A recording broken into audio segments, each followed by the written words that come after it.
கிராமத்தின் ஒரு மூலையில் இருந்த சிறிய வீட்டில் வசித்து வந்த 18 வயது ஊர்வசியை அவளது பெற்றோர் 40 வயது அர்ஜுனுக்கு திருமணம் செய்து வைத்தனர்.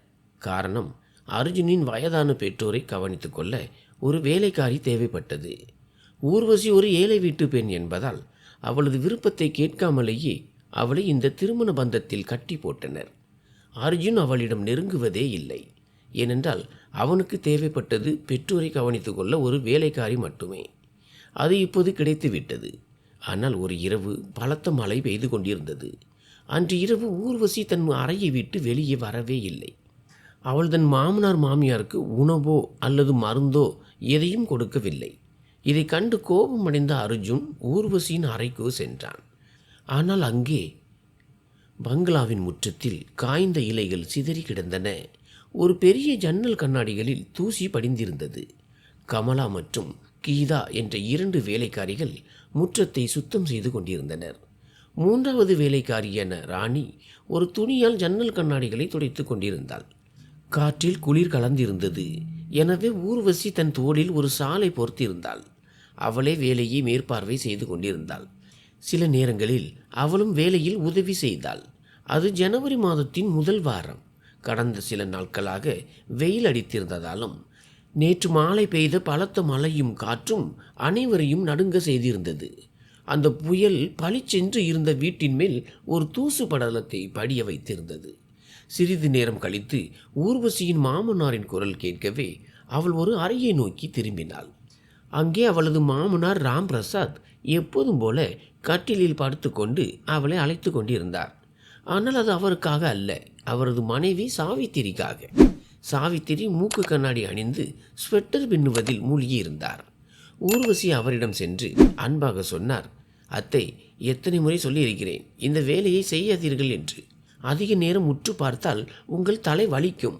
ஊர்வசியின் இந்த அக்கறையை பார்த்த சாவித்திரி புன்னகைத்து, மகளே, தலைவலித்தால் நீ இருக்கிறாய் அல்லவா, எண்ணெய் தேய்த்து மசாஜ் செய்து விடுவாய், எல்லா வலியும் ஓடி போகும் என்றார். ஊர்வசி சிரித்து கொண்டே, சரி அத்தை, ஆனால் இப்போது இந்த ஸ்வெட்டரை எடுத்து வையுங்கள். வெளியே நல்ல வெயில் அடிப்பதை பாருங்கள். சுத்தம் செய்து முடித்ததும் உங்களை அங்கே அழைத்து செல்கிறேன் என்றாள். சிறிது நேரம் கழித்து தன் மாமனார் மாமியாரை அழைத்து கொண்டு புல்வெளிக்கு வந்தாள். பல நாட்களுக்கு பிறகு அவர்கள் வெளியே வந்ததால் மனம் மகிழ்ச்சி அடைந்தது. அவர்களுடன் சிறிது நேரம் கழித்துவிட்டு அவர்களை மீண்டும் அறைக்கு கூட்டி சென்றுவிட்டு தன் அறைக்கு திரும்பினாள். துணிகளை அடுக்கி வைத்துவிட்டு ஒரு நீல நிற நைட்டியை எடுத்துக்கொண்டு குளிக்க சென்றாள். ஆனால் குளித்துவிட்டு நைட்டியில் வெளியே வந்தபோது அவள் அப்படியே அதிர்ந்து போனாள். அங்கே அர்ஜுன் கட்டிலில் அமர்ந்திருந்தான். ஊர்வசி இருந்த இடத்திலேயே உறைந்து போய் நின்றாள். அவளால் முன்னால் நகரவும் முடியவில்லை, பின்னால் செல்லவும் முடியவில்லை. அப்போது அர்ஜுன் எழுந்து அவளிடம் தாழ்ந்த குரலில், இனிமேல் நீ என் முன்னாடி இப்படி வராதே, இல்லையென்றால் நீ என்னை விட சிறியவள் என்பதை நான் மறந்து விடுவேன் என்றான். அவனது அந்த வார்த்தைகள் ஒரு ஆழமான காயத்தையும் அதே சமயம் ஒரு ஏக்கத்தையும் ஊர்வசியின் இதயத்தில் ஏற்படுத்தியது.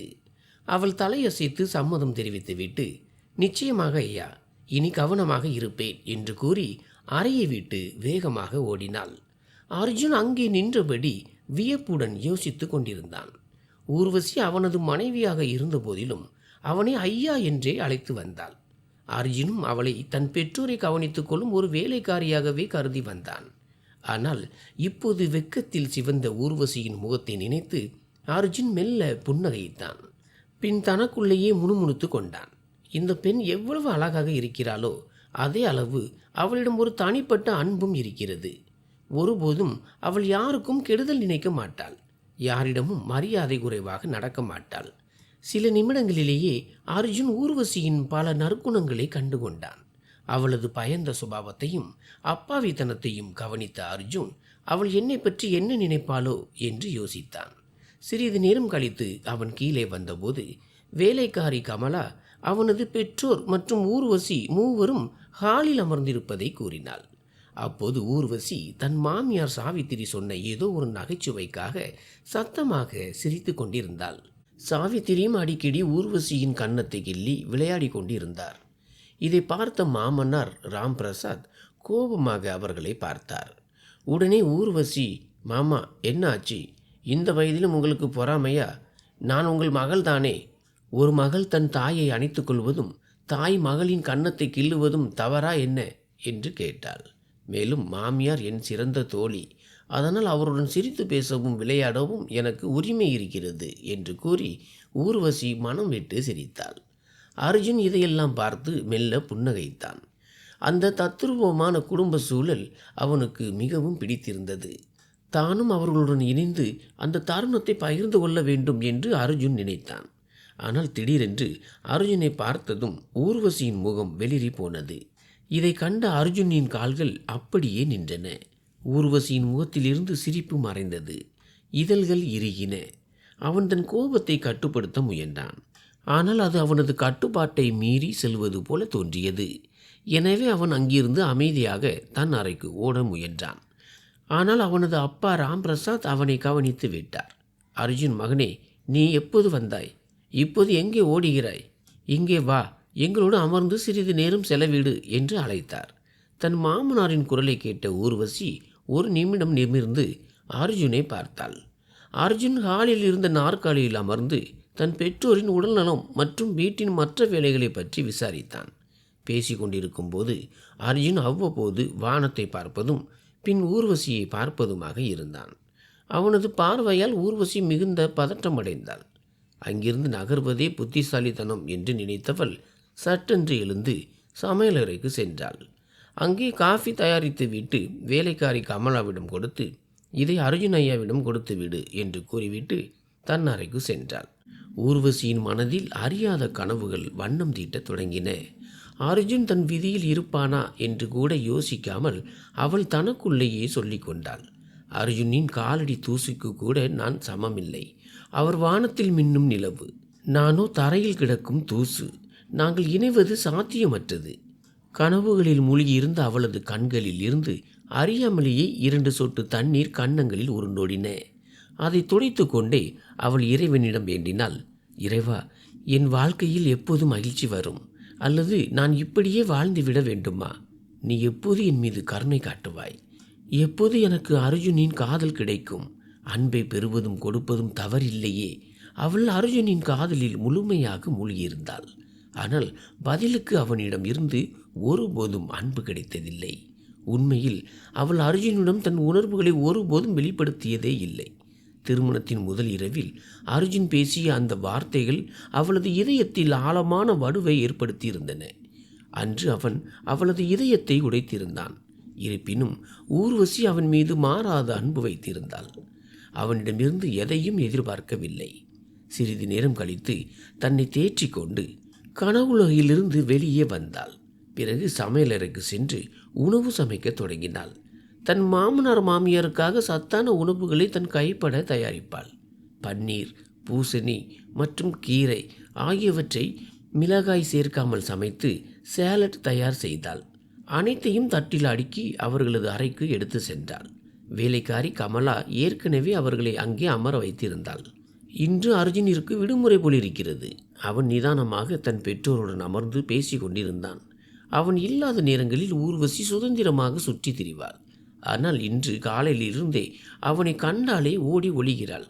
தட்டை ஏந்தியிருந்த அவளது கைகள் நடுக்கம் எடுத்தன. தட்டு கீழே விழுவதற்கு முன்னரே அர்ஜுன் விரைந்து வந்து தட்டை பிடிப்பதற்காக அவளது கைகளின் மேல் தன் கையை வைத்தான். அந்த எதிர்பாராத தீண்டலில் அறியாமலேயே ஊர்வசி அர்ஜுனை ஏறிட்டு பார்த்தாள். அப்போது அர்ஜுன் அவளையே உற்று பார்த்து கொண்டிருந்தான். ஒரு கணம் அவர்கள் கண்கள் சந்தித்தன. உடனே ஊர்வசி தன் பார்வையை திருப்பிக் கொண்டாள். அவள் பார்வையை தவிர்ப்பதைக் கண்ட அர்ஜுனும் சுயநினைவுக்கு வந்தான். அவளது கைகளிலிருந்து தட்டை வாங்கி மேஜை மீது வைத்தான். பிறகு தன் பெற்றோருக்கு உணவு பரிமாற தொடங்கினான். அப்பா ராம்பிரசாத் தானாகவே உண்ணத் தொடங்க அம்மா சாவித்திரிக்கு அர்ஜுன் தன் கையாலேயே ஊட்டிவிட்டான். அர்ஜுன் தன் பெற்றோர் மீது அளவற்ற அன்பு வைத்திருந்தான். அவர்களுக்காக எதையும் செய்ய துணிந்தவன். அவர்களின் நலனுக்காகவே ஊர்வசியை மருமகளாக இந்த வீட்டிற்கு அழைத்து வந்தான். மறுபுறம் ஊர்வசியின் மனம் பாரமாக இருந்தது. அவளது கண்களில் கண்ணீர் திரண்டது. அவள் மெல்ல அங்கிருந்து நகரத் தொடங்கினாள். தான் இந்த வீட்டிற்கு சாவித்திரி மற்றும் ராம்பிரசாத்தை கவனித்து கொள்ள மட்டுமே கொண்டு வரப்பட்டோம் என்பது அவளுக்கு நினைவுக்கு வந்தது. ஆனால் இங்கு வந்த பிறகு நல்ல உணவு, உடை என பல புதிய விஷயங்களை அவள் கற்றுக்கொண்டாள். ஒரு புதிய உலகை பார்த்தாள். நகரத்தை பார்த்தாள். நகரத்து மனிதர்களிடம் ஒளிந்திருக்கும் ஏமாற்று வேலைகளையும் உணர்வுகளை மறைத்து வாழும் மனிதர்களையும் அவள் உணர்ந்தாள். இந்த மாற்றங்கள் அனைத்தும் அவளது மாமனார் மாமியாரால் தான் நிகழ்ந்தன. ஊர்வசி எப்போதும் எளிமையான, தூய்மையான மற்றும் ஒழுக்கமான வாழ்க்கையே வாழ்ந்தவள். அங்கே மகிழ்ச்சியும் அன்பும் வண்ணமயமான கனவுகளும் இருந்தன. ஆனால் அவளது பெற்றோர் வறுமையின் பிடியில் சிக்கி நோய்களால் பாதிக்கப்பட்டு இந்த உலகை விட்டு சென்றனர். முதலில் அப்பா மறைந்தார்.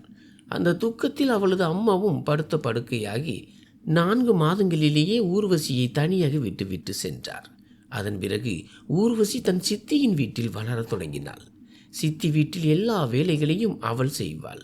அதற்கு பதிலாக அவளுக்கு 2 வேளை உணவும் சில துணிகளும் கிடைத்தன. மற்ற சிறுமிகள் உடுத்தி பழையதான துணிகளை அவள் அமைதியாக அணிந்து கொள்வாள். சித்தியின் ஏளன பேச்சுக்களையும் சித்தப்பாவின் அலட்சியமான வார்த்தைகளையும் அவள் சகித்து கொள்ள வேண்டியிருந்தது. அவளது உறவுமுறை சகோதரிகள் அவளை ஒரு பொருட்டாகவே மதிக்கவில்லை. சித்தி வீட்டில் ஆடம்பரங்கள் இல்லை என்றாலும் வறுமையும் இல்லை. ஊர்வசி இருப்பதை கொண்டு திருப்தி அடைய கற்றுக்கொண்டாள். அவளுக்கு பேராசை இருந்ததில்லை. அவளது சித்தி செய்த ஒரே உதவி அவளது பள்ளியை மாற்றியதுதான். முதலில் அவளது பெற்றோர் கஷ்டப்பட்டு அவளை ஒரு தனியார் பள்ளியில் படிக்க வைத்தனர். ஆனால் சித்தி அவளை அங்கிருந்து நீக்கி ஒரு அரசு பள்ளியில் சேர்த்தார். ஊர்வசி இதை பற்றி ஒருபோதும் புகார் செய்யவில்லை. மாறாக அரசு பள்ளியிலும் முழு ஈடுபாட்டுடன் படித்தாள். இப்போது அவள் 12ஆம் வகுப்பு படித்து கொண்டிருந்தாள். அதிகாலையில் எழுந்து வீட்டு வேலைகளை முடித்துவிட்டு பள்ளிக்கு செல்வாள். திரும்பி வந்து மீண்டும் வீட்டை கவனிப்பாள். வேலை முடிந்ததும் செடிகளுக்கு தண்ணீர் ஊற்றுவதும் புறாக்களுக்கு தானியம் போடுவதும் அவளுக்கு பிடித்தமானவை. சித்தப்பா வீட்டின் முற்றத்தில் ஒரு வேப்ப மரம் இருந்தது. அதில் ஒரு ஊஞ்சல் கட்டப்பட்டிருந்தது. அதுதான் அவளது ஒரே பொழுதுபோக்கு. மதிய நேரத்தில் சித்தியின் மகள்கள் ஓய்வெடுக்கும் போது ஊர்வசி அந்த ஊஞ்சலில் ஆடிக்கொண்டே மகிழ்ச்சியில் திளைப்பாள். ஏதோ ஒரு புதையல் கிடைத்தது போல அவள் உணர்வாள். அது கோடை காலம். வெப்பம் அதிகமாக இருந்தது. காற்று அனலாக வீசியது. வேப்ப மரத்தின் இலைகள் முற்றம் முழுவதும் சிதறி கிடக்கும். சில நேரங்களில் காய்ந்த இலைகள் இங்கும் அங்கும் பறக்கும். அதை சுத்தம் செய்வதிலேயே நாள் முழுவதும் கழிந்துவிடும். அப்படி ஒரு நாளில்தான் ஊர்வசி முற்றத்தை பெருக்கிக் கொண்டிருந்த போது சித்தியின் சத்தம் கேட்டது. ஊர்வசி, துணிகளை துவைக்க வேண்டும், சீக்கிரம் வா, நாள் முழுவதும் சுத்தம் செய்து கொண்டே இருப்பாயா என்ற குரலை கேட்டதும் சித்தியின் மகள் ஏளனமாக சொன்னாள், அம்மா, எதற்காக இவளை வீணாக வளர்க்கிறாய்? இவளுக்கு துணி எடுக்கும் பணத்தில் எங்களுக்கு நல்ல புடவைகளே வந்திருக்கும். இவ்வளவு கேட்டும் ஊர்வசி மௌனமாகவே இருந்தாள். அவளது சித்தப்பா ஏதேனும் புதிதாக வாங்கி வந்தால் அவளது சகோதரிகள் ஊர்வசியை ஒரு நிமிடம் கூட அங்கே இருக்க விடக்கூடாது என்பது போல பேசுவார்கள். ஊர்வசிக்கு எப்போதும் மலிவான எளிமையான உடைகளே வாங்கப்படும். ஆனால் அவளது சகோதரிகள் சுனிதா மற்றும் வனிதாவின் உடைகளுக்கு அதிக பணம் செலவழிக்கப்படும். அப்படி இருந்தும் ஊர்வசியின் அந்த எளிய உடை கூட அவர்கள் கண்களை உறுத்தியது. வேலைக்காரிக்கு எதற்கு புத்தாடை என்பதுதான் அவர்களின் வாதம். சுனிதா சொன்னாள், அம்மா, ஊர்வசிக்கு துணி எதற்கு? நாங்கள் தூக்கி எறியும் பழைய கிழிந்த துணிகளே அவளுக்கு போதும். அதை வைத்தே அவள் காலத்தை கடத்தி விடுவாள். சித்தி தன் மகள்களை சமாதானப்படுத்த முயன்றார். அவர் ஊர்வசி மீது மட்டுமல்ல, அவ்வப்போது தன் மகள்கள் மீதும் கோபப்படுவார். இருப்பினும் சித்தியின் அதிகாரம் பெரும்பாலும் ஊர்வசி மீதே காட்டப்பட்டது. ஊர்வசி வேக வேகமாக சுத்தம் செய்து முடித்துவிட்டு துணிகளை துவைக்க தொடங்கினாள். அப்போது சுனிதாவும் வனிதாவும் டிவியின் முன்னால் அமர்ந்து நிகழ்ச்சிகளை பார்த்து கொண்டிருந்தனர். அப்போது ஒரு விளம்பரம் அவர்கள் கண்ணில் பட்டது. 40 வயது மதிக்கத்தக்க ஒரு நபர் திருமணத்திற்காக விளம்பரம் கொடுத்திருந்தார். தன் பெற்றோரை நன்கு கவனித்துக் கொள்ளும் ஒரு பெண் மனைவியாக வேண்டும் என்பதே அவரது ஒரே நிபந்தனை. அதற்கு பதிலாக பெண்ணின் குடும்பத்திற்கு பொருளாதார உதவி செய்வதாகவும் அவர் உறுதியளித்திருந்தார். இதை பார்த்த வனிதா தன் அக்கா சுனிதாவிடம் ஏதோ கிண்டலாக சொன்னாள். பின் இருவரும் தங்கள் அம்மாவிடம் சென்று ரகசியமாக பேசினர். அவர்கள் சொன்னதை கேட்டு சித்தி கோபமடைந்து அவர்களை சமையலறையிலிருந்து துரத்திவிட்டார். இருவர் முகத்திலும் அதிருப்தி தெரிந்தது. அப்போது சுனிதா வனிதாவிடம் ஒரு சதி திட்டத்தை பற்றி பேசினாள். உடனே வனிதாவின் முகம் பிரகாசமானது. அக்கா, நெய் நேராக வராத போது விரலை வளைத்துத்தான் எடுக்க வேண்டும் என்றாள் வனிதா. தங்கள் கோரிக்கையை அம்மா நேர் வழியில் ஏற்க மாட்டார் என்று தெரிந்ததும் அவர்கள் குறுக்கு வழியை தேடினர். எப்படியாவது ஊர்வசியை துரத்திவிட வேண்டும் என்பதே அவர்களின் திட்டம். வெளியே துணி துவைத்து கொண்டிருந்த ஊர்வசிக்கு இந்த சதி திட்டத்தை பற்றி எதுவும் தெரியாது. துணிகளை துவைத்து முடித்து உள்ளே வந்தபோது வெயில் கடுமையாக இருந்தது. சிறிது நேரம் ஓய்வெடுக்கலாம் என்று அவள் நினைத்தபோது சுனிதா அவளை அழைத்தாள். சில பணத்தை கொடுத்து பக்கத்து கடையில் போய் சிப்ஸ் மற்றும் தின்பண்டங்கள் வாங்கி வா என்றாள். ஊர்வசிக்கு ஆச்சரியமாக இருந்தது. இதுவரை சித்தி அவளை வெளியே எதற்கும் அனுப்பியதில்லை. ஆனால் சுனிதா 200 ரூபாய் நோட்டை திணித்து சீக்கிரம் போ என்று அதட்டினாள். மனதிற்குள் சந்தேகம் இருந்தாலும் ஊர்வசி கடைக்கு கிளம்பினாள். ஊர்வசி கிளம்பியவுடன் சுனிதா ஒரு ஃபோன் செய்தாள். அவள் எங்கள் வீட்டிற்கு அருகில் உள்ள கடைக்கு தான் செல்கிறாள் என்று மறுமுனையில் இருந்தவரிடம் கூறினாள். ஊர்வசி பயந்து கொண்டே அந்த கடையை அடைந்தாள். ஊர்வசி தின்பண்டங்களை வாங்கி கொண்டு வேகமாக திரும்பி கொண்டிருந்தாள். ஆனால் அப்போது அண்டை வீட்டை சேர்ந்த ஒரு பையன் வெளியே வந்து அவளது கையை திடீரென பற்றினான். ஊர்வசி அதிர்ச்சியில் உறைந்து போனாள். அவளது வாழ்க்கையில் முதன்முறையாக இப்படி ஒரு சம்பவம் நடந்ததால் கை கால்கள் நடுங்கத் தொடங்கின. அவள் தன் கையை விடுவித்துக் கொள்ள போராடினாள். சரியாக அந்த நேரத்தில் வெளியே வந்த அவளது சித்தியின் கண்ணில் இந்த காட்சி பட்டது. ஊர்வசியின் கை ஒரு ஊர் சுற்றும் பையனின் கையில் இருப்பதையும் மற்றொரு கையில் பொருட்கள் இருப்பதையும் பார்த்த சித்திக்கு ஆத்திரம் தலைக்கேறியது. தன் வளர்ப்பில் எங்கே தவறு நடந்தது என்று அவர் யோசித்தார். கோபத்தில் தகித்த அவர் தெருவில் இருந்த மக்கள் அனைவர் முன்னிலையிலும் ஊர்வசியின் கன்னத்தில் ஓங்கி ஒரு அறை விட்டார். பிறகு அவளை தரதரவென வீட்டிற்கு இழுத்து சென்றார். ஊர்வசி அழுது கொண்டே, சித்தி, நான் தானாக போகவில்லை, சுனிதாதான் என்னை சிப்ஸ் வாங்கி வர சொன்னாள் என்று கதறினாள். ஆனால் சித்தி எதையும் கேட்க தயாராக இல்லை. இதற்கு சிறிது நேரத்திற்கு முன்புதான் சித்தி தூங்கி கொண்டிருந்த போது சுனிதா அவரிடம் சென்று ஒரு பொய் கதையை கட்டவிழ்த்து விட்டிருந்தாள். ஊர்வசி மதிய நேரங்களில் எல்லோரும் தூங்கிய பிறகு தெருவில் ஒரு பையனை சந்திக்கிறாள். அவனிடமிருந்து தின்பண்டங்களை வாங்குகிறாள். தூங்குவது போல நடித்துவிட்டு வெளியே சுற்றுகிறாள் என்று சுனிதா பொய் சொன்னாள். இதுவரை ஊர்வசியின் அப்பாவிதனத்தை நம்பியிருந்த சித்தியின் மனதில் சுனிதா சந்தேக விதையை தூவினாள். அவள் தினமும் சாக்லேட் இனிப்புகளை சாப்பிடுவதை நான் பார்த்திருக்கிறேன். இன்று அவளை கையும் களவுமாக பிடிக்கத்தான் உங்களை எழுப்பினேன் என்று சுனிதா கூறினாள். சித்தி தெருவில் வந்து பார்த்தபோது சுனிதா திட்டமிட்ட நாடகம் அவருக்கு உண்மையாக தெரிந்தது. சுனிதா விரித்த பயங்கரமான வலையில் ஊர்வசி சிக்கி கொண்டாள். முதல் முறையாக வீட்டை விட்டு வெளியே சென்ற ஊர்வசிக்கு வாழ்க்கையின் கசப்பான பாடம் கிடைத்தது. இப்போது அவள் சொல்வதை யாரும் நம்ப தயாராக இல்லை. சுனிதாவும் நான் தான் அனுப்பினேன் என்று உண்மையை சொல்லப் போவதில்லை. சித்தி ஊர்வசியை மிக கடுமையாக அடித்து துவைத்தார். ஊர்வசி வலியால் துடித்து கீழே விழுந்தாள். சித்தி தன் அறைக்குள் சென்று கதவை அடைத்து கொண்டு அழுதார். அவர் அழுதது ஊர்வசிக்காக அல்ல, தன் கௌரவம் போய்விட்டதே என்பதற்காக. ஊர்வசியை தன் சொந்த மகள் போல பார்த்து கொண்டாலும் கணவரின் கோபத்தால் அவ்வப்போது அவளிடம் எரிந்து விழுவார். ஆனால் அவளுக்கு கெடுதல் நினைக்கவில்லை. அதனால்தான் சுனிதாவும் வனிதாவும் அந்த விளம்பரத்தை பற்றி கூறியபோது சித்தி அவர்களை கண்டித்தார். ஆனால் இப்போது நிலைமை தலைகீழாக மாறிவிட்டது. ஊர்வசி தன் சிறிய அறையில் காயங்களுடன் அழுது கிடந்தாள். சித்தியின் மனதில் ஊர்வசி தடம் மாறிவிட்டாள் என்ற எண்ணம் ஆழமாக பதிந்துவிட்டது. 4-5 நாட்கள் கழிந்தன. சுனிதாவும் வனிதாவும் மீண்டும் தங்கள் அம்மாவிடம் வந்து, அம்மா, நமக்கும் ஊர்வசிக்கும் இருக்கும் ஒரே வழி இதுதான் என்று அந்த விளம்பரத்தை பற்றி கூறினர். அந்த நபர் தன் பெற்றோருக்கு சேவகம் செய்ய ஒரு பெண்ணை தேடுகிறார். ஊர்வசியை அங்கு அனுப்பிவிடுவதுதான் சரி என்று அவர்கள் மீண்டும் வலியுறுத்தினர். இந்த வழியில் போனால்தான் குடும்பம் கௌரவம் காக்கப்படும், ஊர்வசிக்கும் ஒரு கௌரவமான வீடு கிடைக்கும். அந்த நபர் மிகவும் பணக்காரர் என்பதால் நமக்கும் கொஞ்சம் பொருளாதார உதவி கிடைக்கும் என்று சுனிதாவும் வனிதாவும் கூறினர். அவர்கள் பேச்சில் பேராசை அப்பட்டமாக தெரிந்தது. சித்தி அவர்களை முறைத்து பார்த்ததும் சுனிதா சட்டென்று பேச்சை மாற்றினாள். அம்மா, அவர் கொஞ்சம் உதவி செய்தால் ஒன்றும் குறைந்து விடாது. இதன் மூலம் ஊர்வசிக்கு ஒரு அந்தஸ்து கிடைக்கும், நமக்கும் நிம்மதி கிடைக்கும் என்றாள். வனிதா இன்னும் வெளிப்படையாக சொன்னால், அம்மா, அந்த விளம்பரத்தில் தெளிவாக போட்டிருக்கிறது, அவர் தன் பெற்றோரை கவனித்துக் கொள்ளத்தான் திருமணம் செய்கிறார் என்று. மனைவி என்ற பெயரில் அவருக்கு வீட்டிற்கு ஒரு வேலைக்காரி தேவை, அவ்வளவுதான். எது எப்படியோ ஊர்வசி அங்கே கௌரவமாகவாவது இருப்பாள். இல்லை என்றால் இங்கே தினமும் ஒரு புது பிரச்சனையை இழுத்து வருவாள்.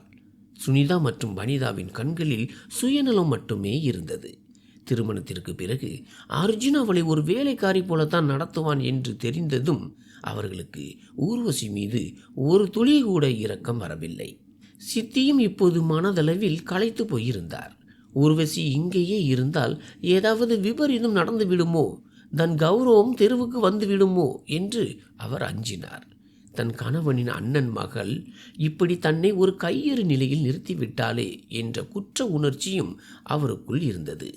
இறுதியில் பயத்தின் காரணமாக அவர் ஒரு முடிவெடுத்தார். அந்த செய்தித்தாள் விளம்பரத்தில் இருந்த எண்ணிற்கு ஃபோன் செய்தார்.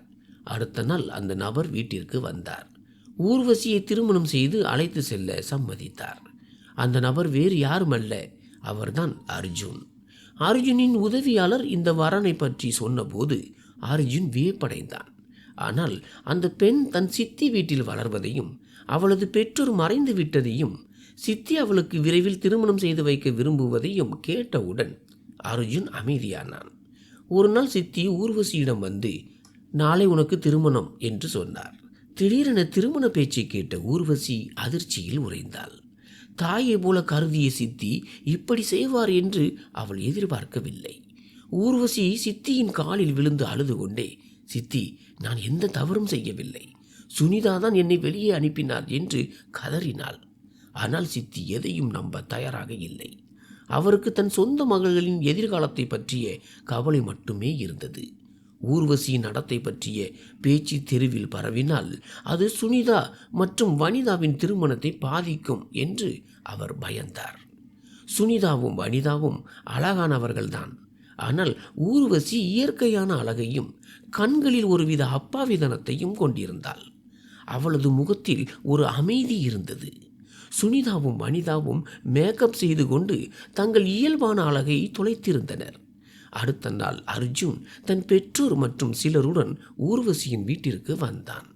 உணவுகள் அனைத்தும் ஹோட்டலில் இருந்து ஆர்டர் செய்யப்பட்டிருந்ததால் சித்திக்கு எந்த செலவும் வைக்கவில்லை. மிகவும் எளிமையான முறையில் திருமணமும் விடைபெறுதலும் நடந்தது. ஊர்வசியின் சில சாதாரண உடைகளும் உடைந்த கனவுகளும் மட்டுமே இருந்தன. அவள் புதிய வீட்டிற்கு சென்றாள். ஆனால் திருமணமான முதல் இரவிலேயே அர்ஜுன் அவளது நிலையை அவளுக்கு உணர்த்திவிட்டான். 18 வயது அப்பாவி பெண்ணான ஊர்வசி பல கனவுகளுடன் அர்ஜுனின் வீட்டிற்கு வந்தாள். ஆனால் அவளது கனவுகள் அந்த முதல் இரவிலேயே சிதறி போயின. அர்ஜுன் எவ்வித தயக்கமும் இன்றி நேரடியாக சொன்னான், நான் உன்னை திருமணம் செய்து கொண்டது என் பெற்றோரை கவனித்துக் கொள்ள ஒரு ஆள் தேவை என்பதற்காகத்தான். நான் பெரும்பாலும் வீட்டில் இருக்க மாட்டேன். வேலையாட்களால் அவர்களை சரியாக கவனிக்க முடியாது. ஒரு உறவினால் மட்டுமே அது முடியும். அதற்காகத்தான் இந்த திருமணம். இதை கேட்டவுடன் ஊர்வசி மனக்கோட்டையாக கட்டி வைத்திருந்த மகிழ்ச்சியின் மாளிகை சோகமாக மாறியது. இருந்தாலும் ஊர்வசி முழு மனதுடன் தன் மாமனார் மாமியாருக்கு சேவகம் செய்ய தொடங்கினாள். பதிலுக்கு அவர்கள் இருவரும் அவளிடம் மிகுந்த அன்பு காட்டினர். அதனால் அந்த வீட்டில் அவளுக்கு தாயின் அரவணைப்பும் நெருக்கமும் கிடைக்கத் தொடங்கியது. ஆனால் அவளது வாழ்க்கையில் ஒரு விஷயம் மட்டும் இன்னும் குறைவாகவே இருந்தது. அது ஒரு கணவனின் அன்பு. அந்த இடத்தை அர்ஜுனால் மட்டுமே நிரப்ப முடியும். ஆனால் திருமணமான சில நாட்களிலேயே அர்ஜுன் துபாய் கிளம்பிவிட்டான். அங்கே அவனது தொழில் இருந்ததால் அவன் நேரில் செல்வது அவசியமாக இருந்தது. இப்போது ஊர்வசி அந்த பெரிய வீட்டில் தனியாக விடப்பட்டாள். வீட்டில் உறவுகள் இருந்தன, ஆனால் காதல் இல்லை. அவளுக்கு திருமணம் நடந்திருந்தது. ஆனால் அவள் தன் கணவனின் பெற்றோரை பார்க்கும் ஒரு வேலைக்காரியாகவே சுருங்கிவிட்டாள். அர்ஜுன் துபாயில் தன் தொழிலில் மூழ்கி போனதால் 2 ஆண்டுகள் அங்கேயே கழிக்க வேண்டியிருந்தது. அர்ஜுனிற்கு இப்போது தன் பெற்றோரை பற்றிய கவலை அதிகம் இல்லை. ஏனென்றால் எங்கோ ஒரு மூலையில் அவனுக்கு ஊர்வசி மேல் நம்பிக்கை இருந்தது. அவன் தினமும் தன் பெற்றோருடன் போனில் பேசி வந்தான். அதன் மூலம் தன் பெற்றோர் ஊர்வசியுடன் மகிழ்ச்சியாக இருப்பதை அவன் அறிந்து கொண்டான். இருந்தாலும் அவர்கள் தன் மகனை விரைவில் வீடு திரும்பும்படி வற்புறுத்தினார்கள். மனதளவில் அவர்கள் ஊர்வசியை தங்கள் மருமகளாக ஏற்றுக்கொண்டனர். அதனால் காகிதத்தில் இருந்த இந்த திருமண பந்தம் நிஜமாக மாற வேண்டும் என்றும் அவர்கள் இல்லற வாழ்க்கை தொடங்க வேண்டும் என்றும் அவர்கள் விரும்பினர். எனவே சாவித்திரி மெல்ல ஊர்வசிக்கு அறிவுரை கூறுவார். மகளே, அர்ஜுன் உன் கணவன். அவனது கௌரவத்தை ஈர்க்க முயற்சி செய். நீ அழகாக இருக்கிறாய், இளமையாக இருக்கிறாய். எல்லாவற்றிற்கும் மேலாக உனது மாமனார் மாமியார் ஆகிய நாங்கள் உன்னிடம் மகிழ்ச்சியாக இருக்கிறோம். இதற்கு மேல் ஒரு ஆணிற்கு என்ன வேண்டும் என்று சாவித்திரி கேட்பார். ஆனால் ஊர்வசி தலை குனிந்து மௌனமாக இருப்பாள். சாவித்திரி அவளது தலையை தன் மடியில் வைத்து கொண்டு அன்பாக சொல்வார். நீ இந்த வீட்டிற்கு திருமணமாகி வந்தபோது உனக்கு வயது 18 தான். அதனால் அப்போது இந்த உறவு தொடங்க வேண்டாம் என்று நானும் நினைத்தேன். ஆனால் இப்போது உனக்கு 20 வயதாகிவிட்டது. நீ வளர்ந்து விட்டாய். இனி இந்த உறவை தொடங்க தாமதம் செய்யாதே. அர்ஜுனின் பெயரை சொன்னாலே ஊர்வசியின் இதயம் வேகமாக துடிக்கத் தொடங்கும். அதனால் அவளால் தன் மாமியாரிடமோ அல்லது வேறு யாரிடமோ தன் உணர்வுகளை வெளிப்படுத்த முடியவில்லை. அர்ஜுன் தன்னை முற்றிலுமாக மறந்து விட்டான் என்றே ஊர்வசி நினைத்தாள். ஆனால் உண்மை அதுவல்ல. அர்ஜுன் துபாயிலிருந்து திரும்பிய போது அவனது பார்வை ஊர்வசி மீதே நிலைத்தது.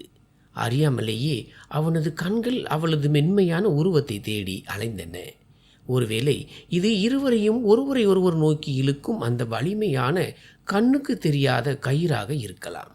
பொதுவாக அர்ஜுனிற்கு பெண்கள் என்றாலே ஒருவித வெறுப்பு இருந்தது. அதனால் அவன் திருமணமே செய்து கொள்ள விரும்பவில்லை. ஆனால் ஒருவரை திருமணம் செய்து வீட்டிற்கு அழைத்து வந்த பிறகு அவரை புறக்கணிப்பதில் அவன் முற்றிலும் தோல்வியடைந்தான். ஊர்வசியின் அந்த அப்பாவித்தனமான அழகும் தூய்மையான மனதும் அவனது இதயத்தை ஆழமாக தொட்டன. ஊர்வசி அவன் முன்னால் வரும்போதோ அல்லது அவனிடம் ஏதேனும் கேட்க முற்படும் போதோ பயந்து விடுவாள். பதற்றத்தில் அவள் ஏதேனும் உளறி கொட்டினால் அர்ஜுன் பல்லை கடித்து கொண்டு கோபத்தை அடக்கிக் கொள்வான். ஆனால் அவள் அர்ஜுனின் பெற்றோரை எந்த அளவு கவனித்துக் கொள்கிறாளோ அந்த அளவிற்கு அவனது ஒவ்வொரு செயலையும் சகித்து கொண்டாள் என்பதும் தெளிவானது. இருப்பினும் அன்று அந்த நீல நிற நைட்டியில் ஊர்வசியை பார்த்ததிலிருந்து அர்ஜுன் ஊர்வசி எங்கிருக்கிறாளோ அங்கு அவன் வேண்டுமென்றே செல்ல தொடங்கினான். ஊர்வசி ஏதேனும் ஒரு காரணத்தை சொல்லி அங்கிருந்து நழுவ முயல்வாள். ஆனால் அர்ஜுன் மீண்டும் அவள் இருக்கும் இடத்திற்கே வந்து விடுவான். ஊர்வசியின் அந்த வெட்கம், பதற்றம் மற்றும் அங்கிருந்து ஓடுவது போன்றவை அர்ஜுனிற்கு மிகுந்த வேடிக்கையாகவும் மகிழ்ச்சியாகவும் இருந்தன. ஊர்வசி எங்கு இருந்தாலும் அர்ஜுன் அவளையே இமைக்காமல் பார்த்து கொண்டிருப்பான். அவன் வேண்டுமென்றே தன்னை தொந்தரவு செய்வதற்காக இப்படி செய்கிறான் என்று ஊர்வசி நினைத்தாள். அது ஒரு வகையில் உண்மையும் கூட. ஏனென்றால் எவ்வளவுதான் முயன்றாலும் ஊர்வசியை புறக்கணிக்க முடியாது என்பதை அர்ஜுன் உணர்ந்து விட்டான். இன்று பிப்ரவரி 12ஆம் தேதி. இதே நாளில்தான் ஊர்வசி தன் தாயை இழந்திருந்தாள்.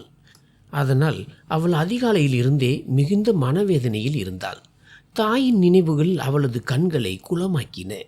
பலமுறை அழுகை வந்தபோதும் அவள் துடைத்து கொண்டாள். ஏனென்றால் அவளது மாமனார் மாமியார் அவளை சற்று வருத்தமாக பார்த்தாலும் அவர்களும் இருமடங்கு வேதனைப்படுவார்கள். இயற்கை அவளுக்கு மீண்டும் ஒரு தாய் தந்தையை மாமனார் மாமியார் வடிவில் கொடுத்திருந்தது. இருப்பினும் பெற்ற தாயின் பிரிவு அவளது இதயத்தை உறுத்தி கொண்டே இருந்தது. எவ்வளவு அமைதியாக இருக்க முயன்றாலும் அவளுக்கு அழுகை முட்டி கொண்டு வந்தது. அதனால் வீட்டின் மூலைகளில் மறைந்து நின்று அழுது கொண்டிருந்தாள். ஊர்வசின் முகத்தில் இருந்த வாட்டத்தை கண்ட அர்ஜுன் அவளிடம் கேட்க வேண்டிய கட்டாயத்திற்கு ஆளானான்.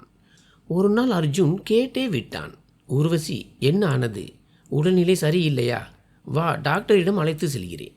இன்று உனது நடத்தை சற்று விசித்திரமாக இருக்கிறது. ஊர்வசியின் மாற்றத்தை அர்ஜுன் கவனித்ததே ஒரு பெரிய விஷயமாக இருந்தது. அப்போது ஊர்வசியின் கண்களில் கண்ணீர் திரண்டது. திடீரென்று அவள் தன் முகத்தை கைகளால் மூடிக்கொண்டு தேம்பி தேம்பி அழத் தொடங்கினாள். சின்ன சின்ன விஷயங்களுக்கு அழாத ஊர்வசி இப்படி அழுது கொண்டிருப்பதை பார்த்த அர்ஜுன் பதற்றமடைந்தான். நிச்சயம் இதற்கு ஏதோ ஒரு பெரிய காரணம் இருக்கும் என்று அர்ஜுன் நினைத்தான். அவன் ஊர்வசியின் கைகளை முகத்தில் இருந்து விலக்கினான். அவளது தோளை தட்டி கொடுத்து அவளுக்கு ஆறுதல் கூறினான். ஊர்வசியும் அவன் மேல் சாய்ந்து அழுது கொண்டிருந்தாள். மெல்ல மெல்ல அவளது அழுகை குறைய தொடங்கியது. அவள் ஏன் இவ்வளவு சத்தமாக அழுதாள் என்று அர்ஜுனிற்கு புரியவில்லை. காலையில் இருந்து விசேஷமாக எதுவும் நடக்கவில்லையே. அர்ஜுன் கேட்டான். என்ன ஆனது? ஏன் அழுகிறாய் என்று சொல். உடம்பு சரியில்லையா? ஏன் இப்படி விம்முகிறாய் என்று கூறிக்கொண்டே அவளை மெதுவாக தன்னிடமிருந்து விலக்கினான். அர்ஜுன் தன் கையாலே அவளது கண்ணீரை துடைத்தான். ஊர்வசி சொன்னால், ஒன்றுமில்லை, அம்மாவின் நினைவு வந்துவிட்டது. இதை கேட்டதும் அர்ஜுன் நிம்மதி பெருமூச்சு விட்டான். பெரிய நோய் ஒன்றுமில்லை. தன் தாய்க்காகத்தான் அழுகிறாள் என்று தெரிந்ததும் அவனுக்கு ஆறுதலாக இருந்தது. அர்ஜுன் அவளை தேற்றி, கவலைப்படாதே ஊர்வசி, உன் அம்மாவுக்காக வேண்டிக்கொள். வா, நாம் கோவிலுக்கு செல்வோம். அங்கே சென்று உன் அம்மாவிற்காக இறைவனிடம் பிரார்த்தனை செய் என்றான். அதே நேரத்தில் அர்ஜுனின் உதவியாளர் ஃபோன் செய்தார். ஒரு முக்கியமான மீட்டிங்கிற்காக அவனை அலுவலகத்திற்கு அழைத்தார். ஊர்வசியை தனிமையில் விட்டு செல்ல அர்ஜுனிற்கு விருப்பமில்லை. ஆனால் கட்டாயம் என்பதால் அவன் செல்ல வேண்டியிருந்தது. செல்வதற்கு முன்பும் அவளுக்கு ஆறுதல் கூறிவிட்டு சென்றான். ஊர்வசி ஹாலில் வந்து அமர்ந்தாள். குளிர் அதிகமாக இருந்தது. ஆனால் அவள் அதை பொருட்படுத்தவில்லை. அவளது சித்தி செய்த கொடுமைகள் இப்போது நினைவுக்கு வந்தன. இதயம் உடையும் போது மனிதன் ஒரு துக்கத்திற்காக மட்டும் அழுவதில்லை, வாழ்க்கை முழுவதும் அனுபவித்த அனைத்து வழிகளுக்காகவும் அழுவான் என்பார்கள். ஊர்வசியின் நிலையும் அதுதான். அவள் தன் வாழ்க்கையின் ஒவ்வொரு வேதனைக்காகவும் இப்போது அழுது கொண்டிருந்தாள். வானம் கருமேகங்களால் சூழப்பட்டு மின்னல்கள் வெட்டின. மழையே பெய்தாலும் ஊர்வசி அங்கிருந்து நகரவில்லை. அப்போது அவளது உடலில் ஒரு கடுமையான வலி ஏற்பட்டது. குளிரில் அவளது உடல் நடுங்கியது. உடலின் ஒவ்வொரு பகுதியிலும் வலி அலைகள் போல எழுந்தது. இறுதியில் மிகுந்த சிரமத்துடன் அவள் எழுந்து தான் அறைக்கு சென்று கதவை சாத்தி கொண்டாள். உடலில் துளியும் தெம்பு இல்லாத நிலையிலும் துணிகளை மாற்றிக்கொண்டு அப்படியே படுக்கையில் சாய்ந்தாள். குளிரில் நனைந்ததால் ஊர்வசியின் உடல் மிகவும் சோர்ந்து போயிருந்தது. அன்று இரவு தாமதமாக மீட்டிங்கை முடித்துவிட்டு வீடு திரும்பிய அர்ஜுனின் கண்கள் ஊர்வசியை தேடின. அவள் எங்கும் தென்படாததால் தன் பெற்றோரின் அறைக்கு சென்றான். ஏனென்றால் அவன் வருவதற்கு முன்பு ஊர்வசி ஒருபோதும் உறங்கியதில்லை.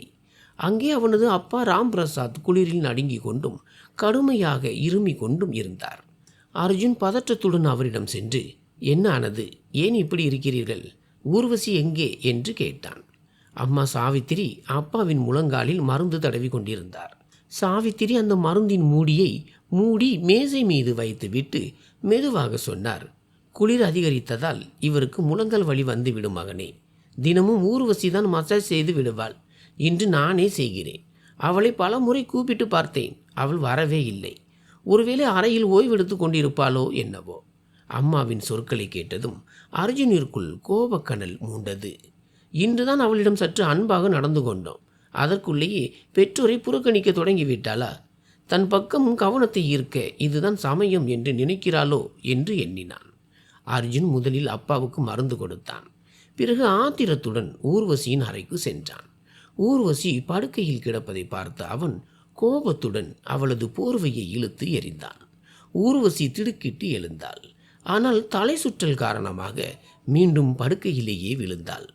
அர்ஜுன் அவளது மணிக்கட்டை பிடித்து உலுக்க முயன்றான். ஆனால் அவளது உடல் நெருப்பாய் கொதிப்பதை கண்டு அதிர்ந்து போனான்.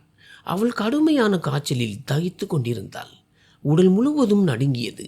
ஈரமான கூந்தல் படுக்கையில் சிதறி கிடந்தது. அர்ஜுன் அவளது கன்னத்தில் மெல்ல தட்டி, ஊர்வசி, ஊர்வசி, எழு, என்ன ஆனது உனக்கு? மழையில் நனைந்து விட்டாயா என்று கேட்டான். ஊர்வசி பேச முடியாமல் தேம்பி அழுதாள். அவளது கண்கள் பாரமாகி தானாகவே மூடிக்கொண்டன. அவளால் கண்களை திறக்கக்கூட முடியவில்லை. கண்ணீர் மட்டும் வழிந்தோடியது. அர்ஜுன் வேகமாக சமையலறைக்கு சென்று சூடான பால் மற்றும் மருந்துகளை எடுத்து வந்தான். அவளுக்கு புகட்ட முயன்றான். ஆனால் அடுத்த கணமே ஊர்வசிக்கு விக்கல் எடுத்து மருந்தையும் பாலையும் வாந்தி எடுத்து விட்டாள். இதை கண்டு அர்ஜுன் இன்னும் கவலையடைந்தான். வெளியே வானிலை மோசமாக இருந்ததால் அர்ஜுனிற்கும் குளிர் எடுக்க தொடங்கியது. ஊர்வசியின் உடைகள் வாந்தியால் அசுத்தமாகி இருந்தன. அந்த நிலையில் அவளை மருத்துவமனைக்கு அழைத்து செல்வதும் கடினமாக இருந்தது. அர்ஜுன் அலமாரிக்கு சென்று ஊர்வசியின் மாற்று உடைகளை எடுத்தான். ஆனால் ஊர்வசிக்கு தானாக உடை மாற்றும் தெம்பு துளியும் இல்லை. அர்ஜுன் தயக்கத்துடன் அவளது உடைகளை மாற்றத் தொடங்கினான். அவளை படுக்க வைத்து போர்வையால் போர்த்தினான். ஆனால் அப்போதும் ஊர்வசி குளிரால் நடுங்கிக் கொண்டிருந்தாள். அவளது காய்ச்சல் கட்டுப்பாடற்று அதிகரித்தது. அவளால் மருந்து உண்ணவும் முடியவில்லை. மருத்துவமனைக்கு அழைத்து செல்லவும் வழி இல்லை. அவளது நடுக்கத்தை நிறுத்த அர்ஜுனிடம் ஒரே ஒரு வழிதான் இருந்தது. வெளியே கனமழை பெய்து கொண்டிருக்க உள்ளே அர்ஜுனின் காதலில் ஊர்வசியின் நடுக்கம் நின்றது. அடுத்த நாள் காலை மிகவும் அழகாக விடிந்தது.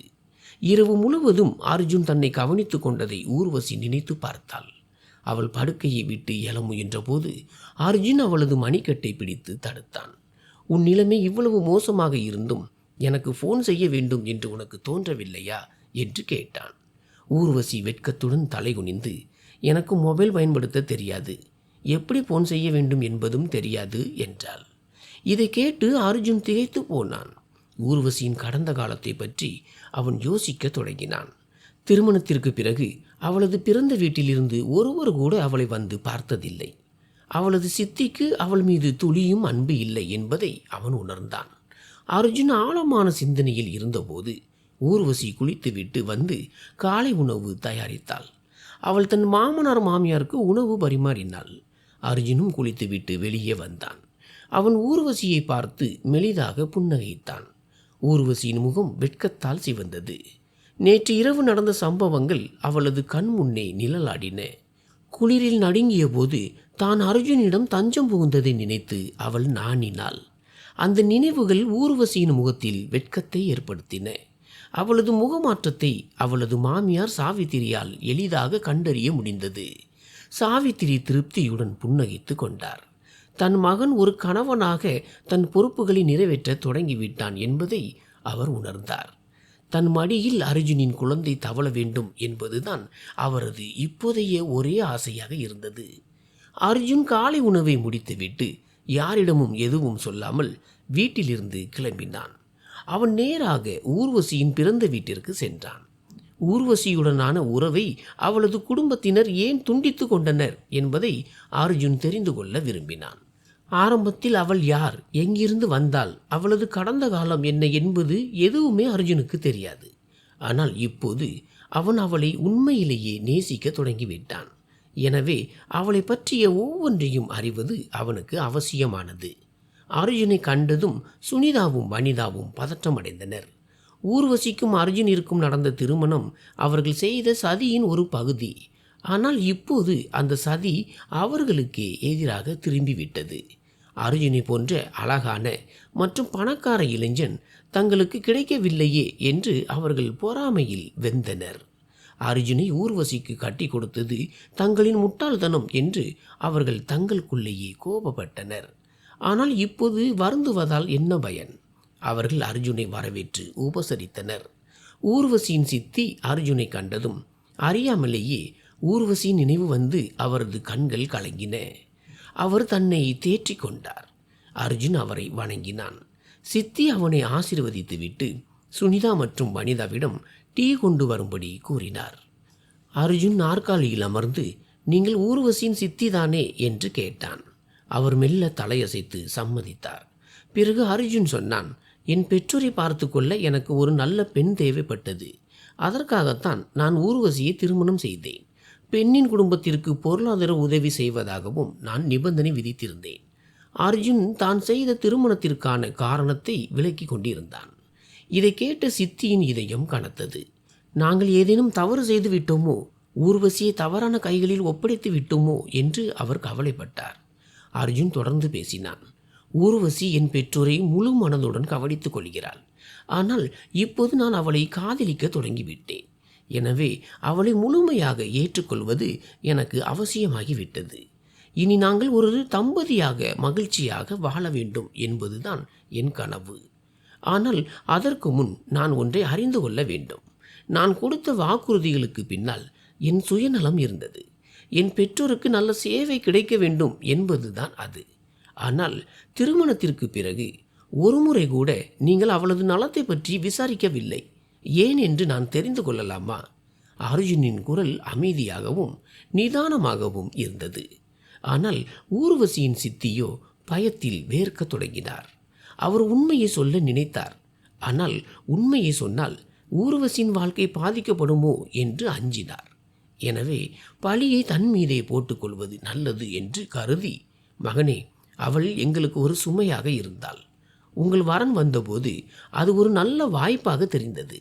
அதனால் திருமணம் செய்து வைத்தோம். ஊர்வசி சிறு வயதிலிருந்தே மற்றவர்களுக்கு சேவை செய்வதிலும் அர்ப்பணிப்பிலும் சிறந்தவள். அவள் உங்களை நன்றாக பார்த்து கொள்வாள் என்று எனக்கு தெரியும் என்றார். அவர் பேசி முடித்ததும் சுனிதா தின்பண்டங்களுடன் அங்கே வந்தாள். அர்ஜுன் எதையும் சாப்பிட மறுத்துவிட்டு அங்கிருந்து கிளம்பினான். அப்போது சுனிதா தன் அம்மாவின் பார்வையில் படாமல் நழுவி முற்றத்திற்கு சென்றாள். அவளது மூளையில் மீண்டும் ஒரு சதி திட்டம் உருவானது. அர்ஜுன் வாசலை நோக்கி சென்றபோது சுனிதா குறுக்கே வந்து நின்றாள். அவள் சொன்னாள், அத்தான், நீங்கள் மிகவும் அழகாக இருக்கிறீர்கள், குணமானவராகவும் தெரிகிறீர்கள். ஆனால் என் அம்மா உங்களுக்கு பெரிய துரோகம் செய்துவிட்டார். தெருவில் சுற்றும் ஒரு பையனுடன் காதல் உறவில் இருந்த ஒரு பெண்ணை உங்களுக்கு கட்டி வைத்து விட்டார். குடும்ப அவமானத்தை தவிர்க்கவே அம்மா அவளை உங்களுக்கு திருமணம் செய்து வைத்தார். இப்போதும் அவள் வீட்டில் இருந்து கொண்டு வேறு யாருடனாவது தொடர்பு வைத்திருப்பாளோ என்னவோ என்று கூறி வருத்தப்படுவது போல நடித்தாள். இதை கேட்ட அர்ஜுன் திகைத்து நின்றான். அவளுக்கு பலார் என்று 2 அறை விட வேண்டும் என்று அவனுக்கு தோன்றியது. ஊர்வசியின் தூய்மை மற்றும் ஒழுக்கத்தின் மீது அவனுக்கு அசைக்க முடியாத நம்பிக்கை இருந்தது. அந்த நம்பிக்கை நேற்று இரவே உறுதியாகிவிட்டது. எனவே ஊர்வசி மாசற்றவள் என்பதில் அவனுக்கு சந்தேகமே இல்லை. சுனிதாவின் பேச்சால் ஆத்திரமடைந்த அர்ஜுன் வெடித்தான். உன் பேச்சை நிறுத்து. நான் ஒன்றும் குருடன் கிடையாது. உன் முகத்தில் தெரியும் பொறாமையை என்னால் பார்க்க முடிகிறது. நீ என்மேல் ஆசைப்படுகிறாய். அதனால்தான் ஊர்வசியின் வாழ்க்கையை அழிக்க இப்படி பொய் குற்றச்சாட்டுகளை கூறுகிறாய். யாரோ ஒருவன் சொல்வதை கேட்டு என் மனைவியின் ஒழுக்கத்தை சந்தேகப்படும் ஆள் நான் இல்லை. ஆனால் உன் மீது எனக்கு சந்தேகம் வருகிறது. ஏனென்றால் மனிதர்கள் மற்றவர்களிடம் தங்கள் நிழலையே பார்க்கிறார்கள் என்று அர்ஜுன் கூறினான். அர்ஜுனின் வார்த்தைகளால் ஆத்திரமடைந்த சுனிதா, அப்படியானால் அந்த பையனிடமே கேட்டு பாருங்கள், அவனுக்கும் ஊர்வசிக்கும் என்ன உறவு என்று என சவால் விட்டாள். அந்த தெருவில் இருந்த மனோஜ் என்ற அந்த பையன் இப்போதும் தனக்கு சாதகமாக பேசுவான் என்று சுனிதா நம்பினாள். அர்ஜுனிற்கு எந்த ஆதரவும் தேவையில்லை என்றாலும் சுனிதா விடாமல் மனோஜை இழுத்து வந்து அர்ஜுன் முன்னால் நிறுத்தினாள். ஆனால் மனோஜ் உண்மையை உடைத்தான். இது அனைத்தும் சுனிதாவின் சதி திட்டம். ஊர்வசியை வீட்டை விட்டு அனுப்பவே அவள் இப்படி செய்தாள் என்று கூறிவிட்டான். இதை கேட்ட அர்ஜுன் சுனிதாவை கோபமாக முறைத்தான். அங்கே பின்னால் நின்று கொண்டிருந்த ஊர்வசியின் சித்தியை பார்த்தான். சித்தியின் கண்களில் கண்ணீர் வழிந்தது. ஊர்வசியை மன்னித்து ஏற்றுக்கொள்ளும்படி அர்ஜுனிடம் கெஞ்சலாம் என்று நினைத்து வந்த அவருக்கு இப்போதுதான் தன் சொந்த மகளின் சதி புரிந்தது. ஊர்வசி அன்று சொன்னது அத்தனையும் உண்மை என்பதை உணர்ந்த அவரது இதயம் வலியால் கனத்தது. அர்ஜுன் அங்கிருந்து கிளம்பி சென்று சிறிது நேரத்தில் ஊர்வசியுடன் திரும்பி வந்தான். சித்தி அவர்கள் இருவரும் முன்னிலையிலும் கைகளை கூப்பி மன்னிப்பு கேட்டார். ஊர்வசி கண்ணீருடன் அவரை தடுத்தாள். மன்னிப்பு கேட்காதீர்கள் சித்தி என்று வேண்டினாள். இருப்பினும் சித்தி தன் தவறுக்காக வருந்தினார். அர்ஜுன் இப்போது புன்னகையுடன் பேசினான். சுனிதா அவமானத்தில் தன் அறைக்குள் சென்று கதவை அடைத்து கொண்டாள். அவளது தாயே அவள் மீது அதிருப்தி அடைந்ததால் அதுவே அவளுக்கு பெரிய தண்டனையாக அமைந்தது. அர்ஜுன் ஊர்வசியின் மீது விழுந்த களங்கத்தை துடைத்து அவளை பெருமையுடன் தன் வீட்டிற்கு அழைத்து சென்றான். ஊர்வசி இப்போது அளவில்லாத மகிழ்ச்சியில் இருந்தாள். அவளது பொறுமை, அடக்கம் மற்றும் உண்மைக்கு கடவுள் அர்ஜுனின் காதல் வடிவில் நல்ல பலனை தந்துவிட்டார். ஊர்வசியின் எதிர்கால வாழ்க்கை இனி மிகவும் அழகாகவும் சுகமாகவும் அமையப் போகிறது. நன்றி.